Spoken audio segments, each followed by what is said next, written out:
Et bienvenue à tous à cette nouvelle édition de Planète Facebook. Et vous aimez l'information, on vous la donne sans condition. Et rassurez-vous d'ailleurs, grâce à nos chers Facebookers, aucune analyse sur l'actualité ne pourra nous échapper. Commençons cette édition avec la page Facebook de RFI qui révèle que c'est une véritable chasse à l'homme dans le mont Chambi en Tunisie, non loin de la frontière algérienne. L'armée a lancé hier une vaste offensive contre des groupes armés islamistes retranchés dans ce massif montagneux. Lundi, 8 militaires tunisiens avaient été tués et mutilés dans ces montagnes après une embuscade attribuée à un groupe de djihadistes qui serait lié à Al-Qaïda. L'armée a déclenché une opération d'une ampleur sans précédent et depuis plusieurs jours, d'épaisses fumées s'échappent des hauteurs du mont Chambi. C'est la technique du ratissage par le feu. L'armée tunisienne incendie des pans entiers de la montagne pour en déloger les groupes armés. Nos Facebookers, aussi somptueux soient-ils, ont commenté pour nous cette information et le premier dit à cet effet « Djihadiste mon œil, plutôt bandit de grand chemin, se cachant derrière l'islam pour commettre leur basse besogne, qu'on les élimine tous car Allah n'aime pas les assassins. » Un autre pense que ces djihadistes sont toujours traqués, mais ceux qui les traquent sont trop faibles pour les arrêter et c'est donc peine perdue pour tout ça. Pour un autre encore, il faut continuer de soutenir les efforts visant à poursuivre la sécurité et maintenir la solidarité avec les deux pays, Tunisie et Algérie, dans la lutte contre le terrorisme. Que Dieu protège l'Afrique. Sur la page Facebook de RFI encore, plus de 90% des terres rurales africaines ne sont pas enregistrées. C'est ce que révèle la rédaction par le biais d'un rapport de la Banque mondiale rendu public la semaine dernière. Une situation qui, selon l'institution financière, favoriserait l'accaparement illégal de celles-ci et leur expropriation sans dédommagement consistant par les États. Pour la Banque mondiale, les risques sont divers. Ceux-ci peuvent notamment occasionner l'accaparement des terres non enregistrées, donc non reconnues officiellement par tout individu ou organisation quelconque, tandis que les populations vivant et travaillant sur ces terres s'exposent à des expropriations sans dédommagement.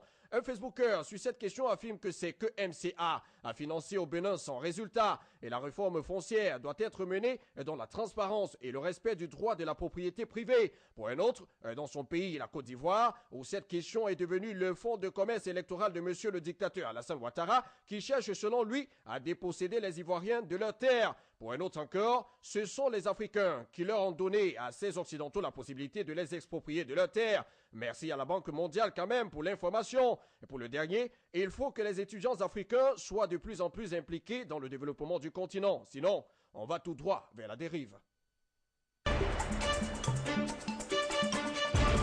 Sur la page Facebook de RFI toujours, parlons à présent de la RDC et disons avec la rédaction de RFI que c'est à l'extérieur, devant un paysage de montagne, à côté de la maison qui tient de quartier général au M23, que Bertrand Bissimois reçoit ses militaires. Entouré de quelques hommes en armes, portant un treillis, le chef politique du M23 paraissait serein. Pourtant, il n'a pas mâché ses mots. Si Kinshasa ne respecte pas ses engagements, le M23 se réserve le droit de reprendre Goma, comme en novembre dernier. Cette menace intervient alors que la mission de l'Organisation des Nations Unies pour la stabilisation en RD Congo, la MONUSCO, vient de mettre en place une zone de sécurité autour de Goma. Les Facebookers n'ont pas lésiné sur les moyens d'expression pour dire ce qu'ils ont sur le cœur. Et le premier pense qu'il faut d'abord chasser la MONUSCO.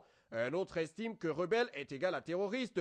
Donc rien de ce qu'il peut dire n'est important. Et ils doivent être tout simplement tués parce que ce sont eux qui retardent le continent africain. Pour le reste, un autre Facebooker appelle au patriotisme congolais pour soutenir le gouvernement. Du moins, le dernier pense qu'il faudrait surtout prendre une solution qui épargne la vie des civils. Et à son sens, seules les discussions de Kampala le sont. L'option militaire ne fera qu'engloutir les Congolais, dit-il. Il précise encore qu'on peut dire tout ce que l'on veut, surtout ceux qui n'ont pas de problèmes actuels dans leur pays. Mais pensons à être solidaires des pays qui souffrent. C'est la moindre des choses qu'on peut vous demander. Et terminons cette édition avec la page Facebook de France 24 qui s'intéresse au Ramadan en parlant d'une chorba pour tous, une aide alimentaire à l'heure du Ramadan. Les femmes et les enfants à gauche, les hommes à droite, la distribution des repas ne démarre que dans 1 heure, mais ils sont déjà une petite centaine à former 2 files d'attente et à l'entrée du chapiteau provisoire de l'association Une chorba pour tous Coincé entre des immeubles en construction qui font aujourd'hui office de décor à la porte des Lilas, dans le nord-est de Paris, le Barnum accueille chaque soir, depuis le début du mois de Ramadan, un millier de personnes qui, faute de moyens, ne peuvent rompre le jeûne quotidiennement. Et ils sont une trentaine de volontaires à venir chaque jour prêter main forte à cette initiative. Le premier Facebooker nous dit que pour une fois, on montre le bon côté de l'islam. Le deuxième trouve que c'est très bien de penser aussi aux autres. Les capitalistes veulent tout garder pour eux, amasser les richesses tout en dépouillant les autres. Un autre encore dit que c'est cela même. L'islam est une religion qui signifie la paix et l'amour entre les gens et apporte la lumière dans le monde. Bon, de toutes les façons, ce ne sont que des balivernes, d'après ce que dit un autre Facebooker. Qu'on retient, c'est que c'est une bonne initiative que devraient suivre les autres religions. Alors, alhamdoulilah.